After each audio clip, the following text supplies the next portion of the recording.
एक बार फिर मैं आपको खुशामदीद कहता हूँ और एक बात आपसे पूछना चाहता हूँ। एक बात मुझे बताइए, क्या आपको भी ये लगता है कि यूसुफ चुना गया था इस वजह से मरियम ने यीशु मसीह को जन्म दिया? यूसुफ दाऊद के घराने का था, इस वजह से यूसुफ चुना गया था? अगर आपको भी ये लगता है तो आइए हम कुछ बातों को जानने की कोशिश करते हैं और शुरू करते हैं आज का एपिसोड।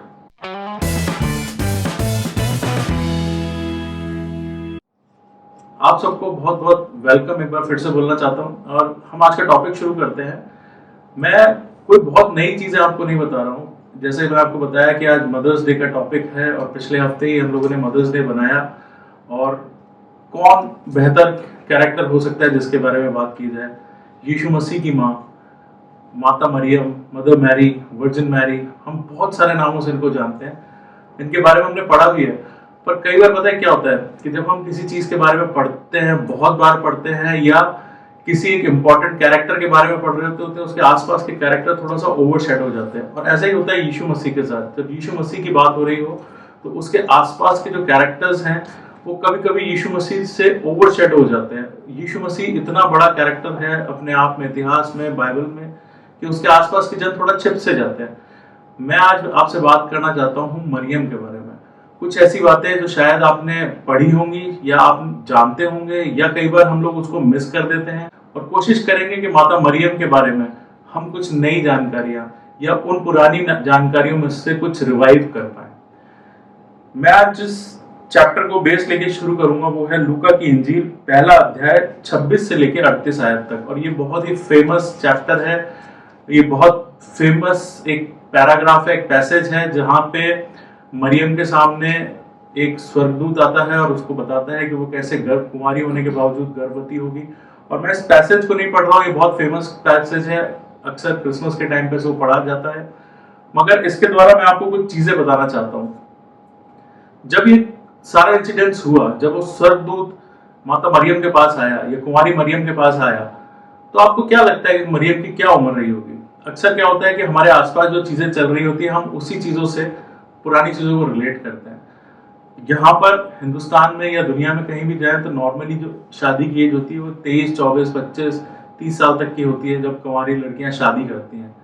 हम कई बार ये सोच लेते हैं कि शायद मरियम भी इसी एज के आसपास रही होगी। पर मैं आपको एक चीज बताता हूँ कि मरियम की एज, अगर आप हिस्ट्री में जाएं और उसके एज के बारे में पता करने की कोशिश करें, तो मरियम की एज कम से कम 12 साल और ज्यादा से ज्यादा 16 साल थी। इस एज के बीच में उसकी एज रही थी और इससे ज्यादा उसकी एज नहीं थी। तो अगर हम ये सोचे कि यीशु मसीह को जन्म देने के लिए जब उसे चुना गया तो वो इतनी छोटी उम्र की थी, तो उसके विश्वास के बारे में और उसके कैरेक्टर के बारे में और भी बड़ी बात हम समझ पाते हैं कि कितना विश्वास परमेश्वर ने उस पर किया और कितना बड़ा उसका विश्वास था कि उस छोटी उम्र में भी उसने उस बड़ी जिम्मेदारी को लेने की कोशिश की।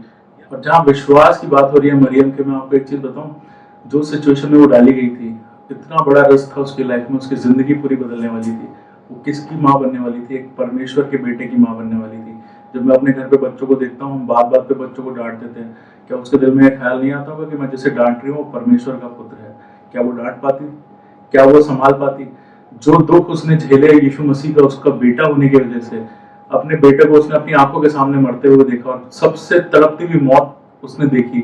यीशु मसीह को उसने तड़पते देखा, उसने भटकते देखा। वो सारी चीजें उसकी जिंदगी को एकदम बदलने वाली थी।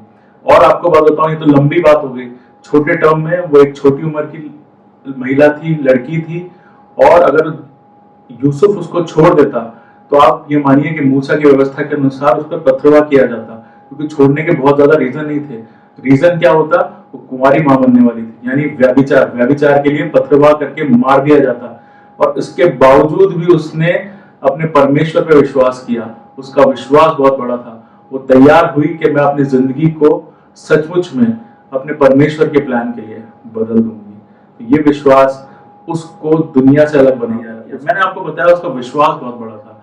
ये सारी चीजें जब उसके साथ हुई, जब स्वर्गदूत उसके पास आया, तो उसने उसे नकार नहीं दिया, उसने उसे मना नहीं कर दिया, उसने उसे छोड़ नहीं दिया, परंतु उसने उसकी बातों को विश्वास किया। लूका की इंजील पहले अध्याय की 38वीं आयत में जो बात लिखी गई है वो बहुत ही इंपॉर्टेंट है और इससे पता लगता है कि कितना बड़ा उसका विश्वास था। इतना बड़ा ब्रेकिंग न्यूज उसके सामने आ गई है कि वो कुंवारी है, छोटी उम्र की है, एक ऐसे घराने से है जो छोटा है, और उसको कुंवारी होते हुए में मां बनना है।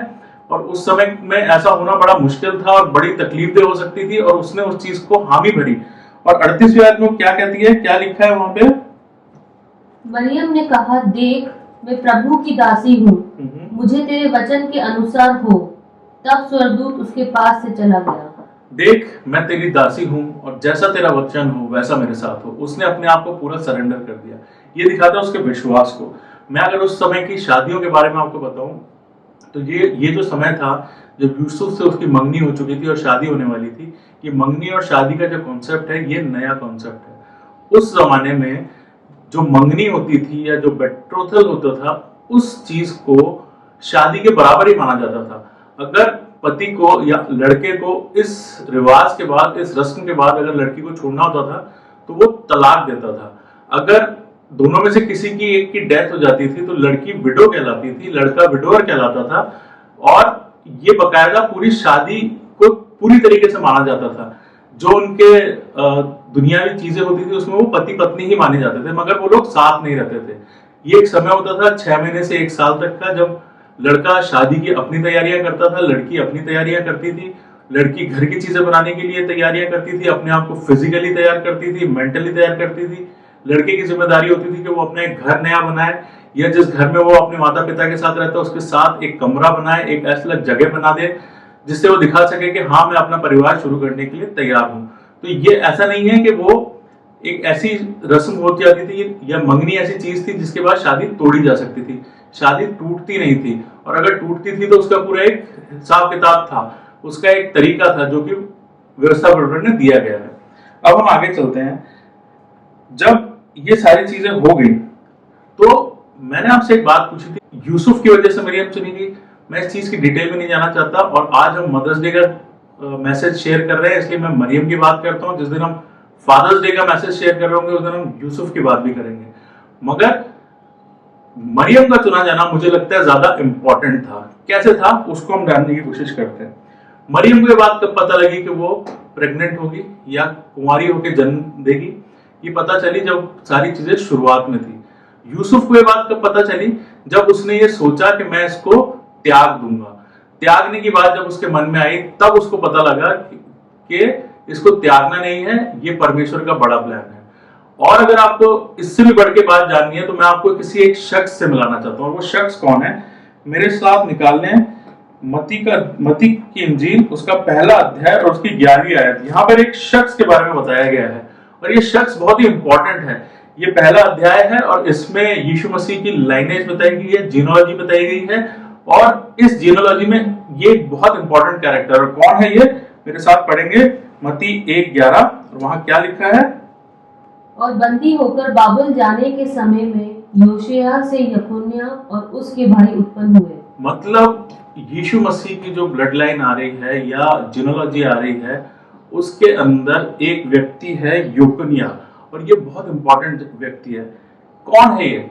ये एक ऐसा शख्स है जो कि उस ब्लड लाइन के अंदर श्राप को लेके आता है। और क्या श्राप था? यिर्मयाह 22वां अध्याय उसकी 24 और 30 आयत। बुक ऑफ यिर्मयाह चैप्टर 22 वर्स 24 एंड 30 मेरे साथ पढ़ेंगे। यहोवा की ये वाणी है, मेरे जीवन की सौगंध, चाहे यहोयाकीम का पुत्र यहूदा का राजा कोन्याह मेरे दाहिने हाथ की अंगूठी भी होता तो भी मैं उसे उतार फेंकता। मतलब उसने कुछ ऐसा कर दिया जिससे परमेश्वर इतना नाराज है कि वो ये बोलता है कि अगर वो मेरे दाहिने हाथ की अंगूठी भी होता तब भी मैं उसे उतार फेंकता। और 30वीं आयत में एक और बड़ी बात वो बोल रहा है, परमेश्वर बोल रहा है। वो क्या है? यहोवा यूं कहता है कि इस पुरुष को निर्वंश लिखो, उसका जीवन काल कुशल से ना बीतेगा और ना उसके वंश में से कोई भाग्यवान होकर दाऊद की गद्दी पर विराजमान व यहूदियों पर प्रभुता करने वाला होगा। यहाँ पर परमेश्वर ने एक ऐसा श्राप दे दिया है जिसके बारे में यह है कि कोनिया के बाद कोई भी ऐसा व्यक्ति नहीं होगा जो दाऊद के घराने का राजा होगा। और यीशु मसीह को हम क्या मानते हैं? यहूदियों का राजा मानते हैं, हम उसको राजकुमार मानते हैं। वो राजा बन के पैदा हुआ था।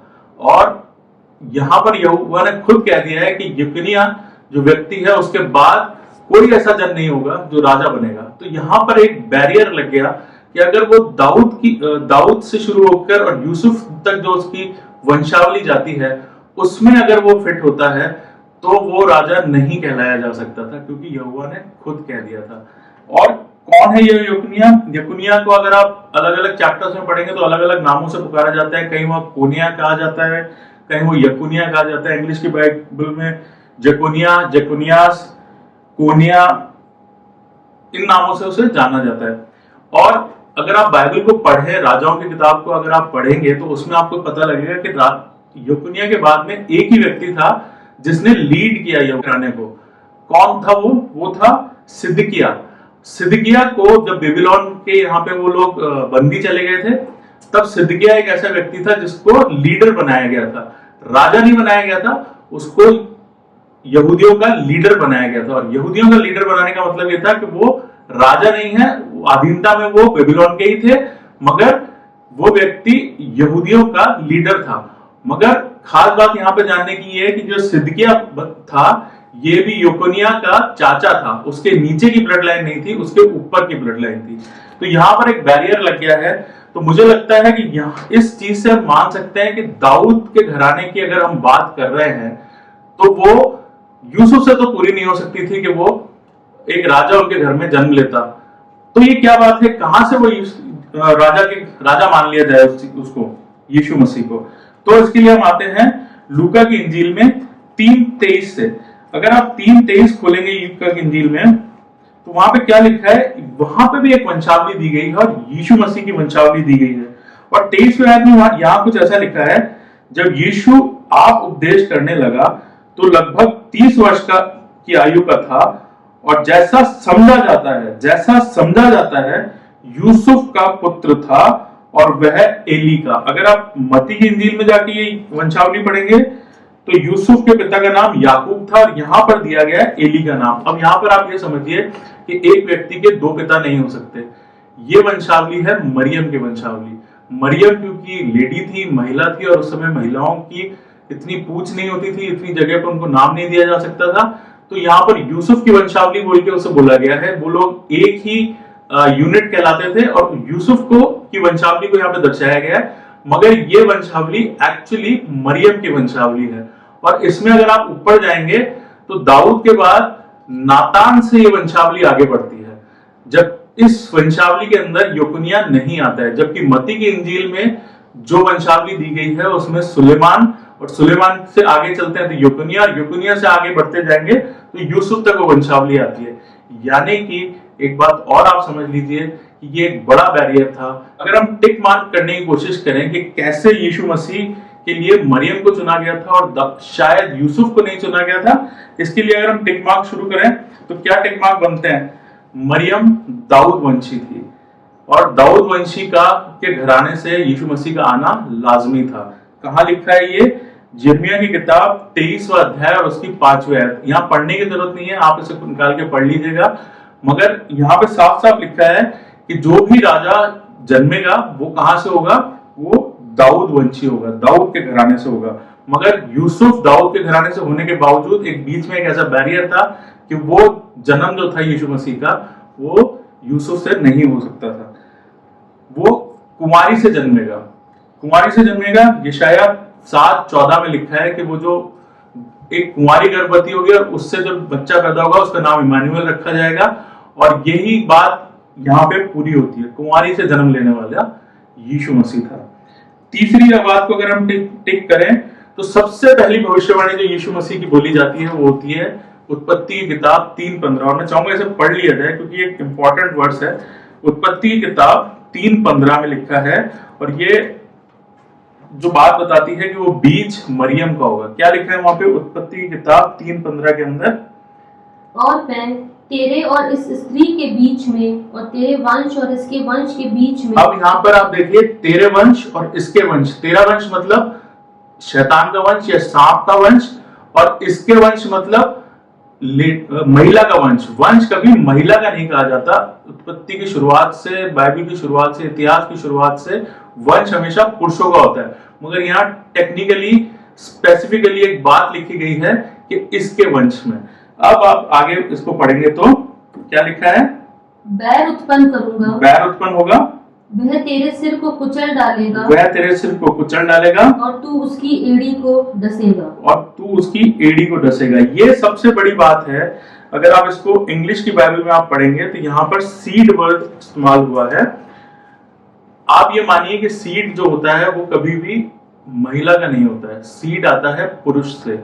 और यहाँ पर स्पेसिफिकली दिया गया है कि जो बीज होगा वो कुमारी का होगा। तो ये बात क्लियरली यहाँ पे भी टिक हो जाती है कि वो दाऊद वंशी था, वो कुंवारी से जन्मा था, वो मरियम का बीज था, यूसुफ का बीज नहीं था। और इसके बाद नाजरत से थी, नाजरत से यूसुफ भी था, नाजरत से ही ये भी थी मरियम। और आप ये जानिए कि ये चौथी चीज थी जो वो पूरी करती है। मगर सबसे इंपॉर्टेंट चीज ये थी कि मरियम की जो वंशावली थी उसमें कोई भी श्राप नहीं था।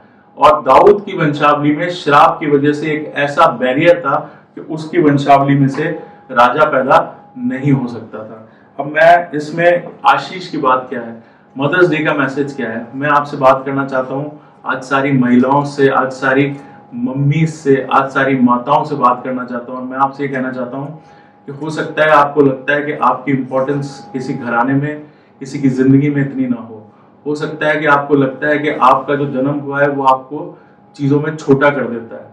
हो सकता है आपको ये लगता है कि आपकी जो नॉलेज है, जो आपकी पढ़ाई है, जो आपका डेजिग्नेशन है, जो आप काम करते हैं वो इतना बड़ा नहीं है जिससे आपका नाम बड़ा हो या आपकी जिंदगी से परमेश्वर की कोई बड़ी योजना पूरी हो सकता है आपको ये लगता है कि आपके नाम के आगे कोई टाटा, अंबानी, बिरला जैसा सरनेम नहीं लगा है। पर मैं आपको आशीष की बात ये बताना चाहता हूँ, आप परमेश्वर की योजना का बड़ा हिस्सा बन सकते हैं। अगर आपको लगता है कि आपके बच्चे ऐसे छोटे घरानों में पैदा हो गए हैं जहां पे उनको ऐसी माँ मिली है जो शायद बहुत बड़ी चीजें लेके नहीं आई है, पर मैं आपको विश्वास दिलाना चाहता हूँ आपके बच्चे बड़ा काम करने वाले हैं, पर आपके बच्चे एक बड़ी योजना का पार्ट हो सकते हैं। जरूरत किस चीज की है? आपको परमेश्वर पे विश्वास रखने की, उसकी योजना पे विश्वास रखने की जरूरत है और ये कहने की जरूरत है कि मेरे साथ वैसा ही हो जैसे परमेश्वर चाहे। आप सबको इस बात से आशीष मिले। आप सबको एक बार फिर से, एक हफ्ते बाद ही सही, हैप्पी मदर्स डे बोलता हूँ और इस बात को यहीं खत्म करता हूँ। और आपको विश्वास दिलाना चाहता हूँ कि आपका एक बड़ा रोल है आपके जीवन के लिए, आपके परिवार के जीवन के लिए, आपके बच्चों के जीवन के लिए और यीशु मसीह या परमेश्वर के राज्य के लिए भी आप लोगों का एक बड़ा रोल है।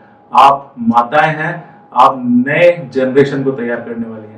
हर चीज आपके हाथ में सौंप देता हूँ और आपसे कहता हूँ कि आप अपनी चीजों को परमेश्वर के हाथ में सौंपें और अपने विश्वास को मजबूत करें और आज कह दें कि जैसा परमेश्वर तू चाहे वैसा मेरी जिंदगी में हो।